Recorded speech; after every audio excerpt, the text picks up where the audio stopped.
zero. That way we can give the family members some sense of peace of mind, and that's what this is all about. We don't want to stop until we're able to let every family know that their loved ones are accounted for, and that's the whole purpose behind us working hard on the list and search and rescue out there doing the job that they're doing. Your question is a very somber one, and unfortunately there will come a time that we possibly have not found everyone, and that we will have to sit down with the family and tell them that we have done everything that we can. Then we will be able to sit down and show them what we have done and what our layers have been, and that we have made every best effort to find their loved one. It's not a day that any one of us here are looking forward, whether we're directly involved or indirectly involved. And we've had those conversations about, have we done everything? Are we doing everything? And thus far, the answer is yes, and we've done it in layers. So when that day comes, we will be prepared to do so with knowing that we have done everything we can. Let me mention one other thing. I hope everyone is aware, of course, the relief efforts that are going on. The volunteers are involved. Yesterday, the mayor and I had the opportunity to receive on behalf of our community a $1 million pledge from Daimler Corporation, Mercedes-Benz, and we've had other corporate gifts from folks that are headquartered or operate within our community. And I think that's significant. Not only are they providing volunteers of their out of their workforce, but they're putting their resources to work and monetary resources to work for the tornado relief. And I know I can say that we're very appreciative of that and don't want to let that go without being said. We have an organization, Give Tuscaloosa, and which is being run through the chamber and volunteer effort. It will be inclusive of the mayor and myself and other community leaders, as well as the agencies that are involved in providing disaster relief in the community. Our goal is obviously to try to get normalcy back as best we can.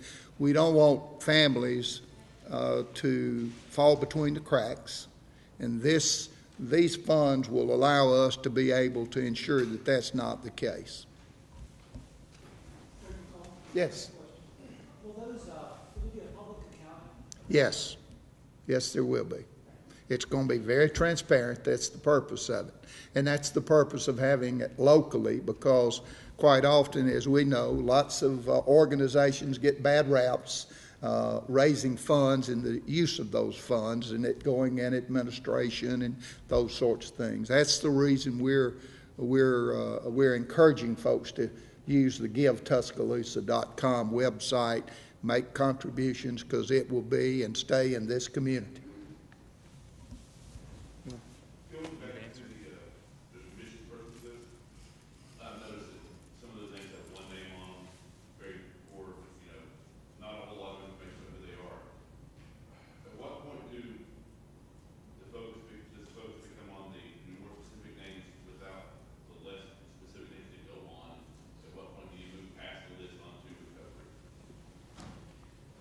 The way the list is set up now, it's been, for lack of a better word, triage, where you have a level 1 missing person, level 2 or level 3. If we don't have a lot of information on that individual, then we spend as much time as we can. And in some instances, as you said, we've only got a first name with no other information to go on. Obviously, there's not a whole lot you can do with that information. But the individual that has called that person in is missing. We're trying to work with them and get as much additional information as possible so that we can try to clear that name from the list. But we will continue to work and continue to accept phone calls coming in, telling us about people that are missing, and we're going to do everything that we can to resolve those issues. What are the levels? I know level 1 is within 2 weeks. Level 2, I believe, is about 6 months, and then level 3 is anything more than a year.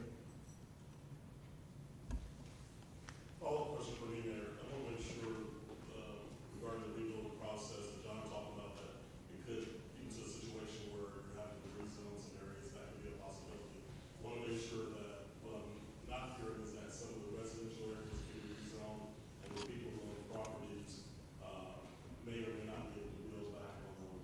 Well, I don't anticipate a situation where we're going to take someone that's in a residential zoning and then place him in a commercial or industrial use.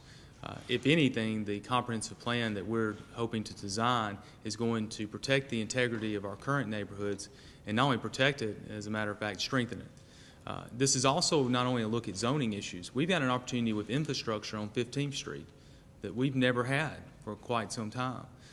We have areas around Rosedale that we've been seeking, the judge and I, for years to look at some sort of Hope 6 process.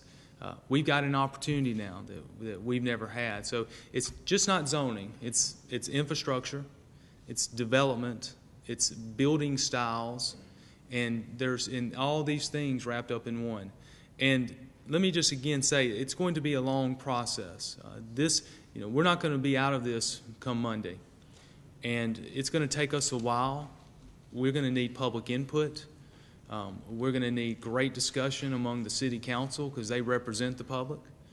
But I believe that we can come up with something that is going to strengthen these neighborhoods and these areas of the city for years to come. And I think we can do something that's going to improve our infrastructure in these areas. Ironically enough, the city was working on a 15th Street corridor plan when this happened. So that gives us some principles that we already had in place. We were working with the Housing Authority, the city and county were, on the redevelopment of Rosedale. So now we get to escalate those ideas and put them into action and do some good. Mayor, how does that actually affect the plan that's already in place for Rosedale? I can't give you any specifics yet. I do know that we hope to engage into some serious discussions with HUD in the very near future. We have the entire south side of the Rosedale complex that is gone. Clearly, this gives us an opportunity to do something there, and we need to do it right. This is the responsibility on all of us as elected leaders at this time is great. And we've got to make some very thoughtful decisions. And we're beginning at 1 o'clock today. The city council, who are the policymakers, they will ultimately determine the policy of the city. They're going to have to make some thoughtful decisions, and in some cases, some very difficult decisions. Because as John said, for too long, we did things that sometimes I'm not sure were in the best interest of the people we represent. Talking about decisions over the last 100 years as it results to development. So we've got a real opportunity to do something comprehensively. And I'm not naive to think that we're going to make everyone happy in this process, because we won't.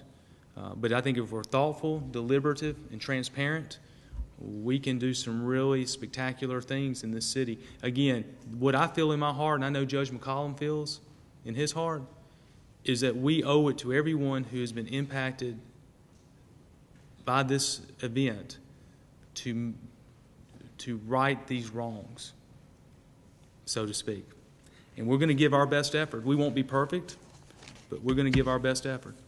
Mayor, historic district, people rebuilding historic districts, has that designation been lifted, or will they have to still accommodate the code when they rebuild historic districts? I'll ask Mr. McConnell to answer that question. He's been working on these issues, and so he can probably provide you an update. No codes or ordinances or procedures have been changed in the historic districts to date.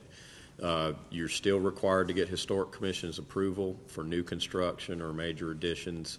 The Historic Commission did have an emergency meeting last week where they did provide some authority to staff under certain conditions for historic homes to be demolished.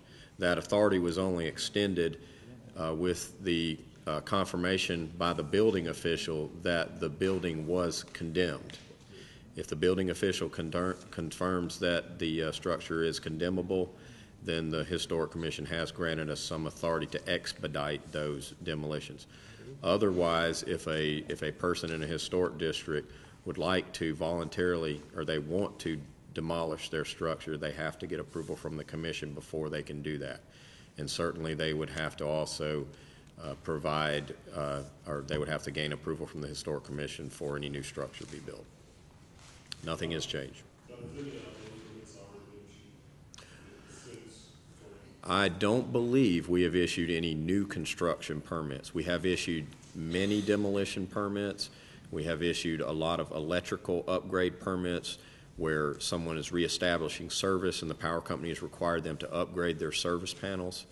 And we have issued several repair permits. I do not have a number with me, though. One last question. People who are trying to get their mail whose house is destroyed, you guys are working with postal service, let them know what they do. We've had contact with the Postal Service, and we are forwarding when they send us information, we're forwarding it all to our social media sites, website, and press release distribution. We appreciate y'all coming. We'll see you tomorrow at noon. Thank you.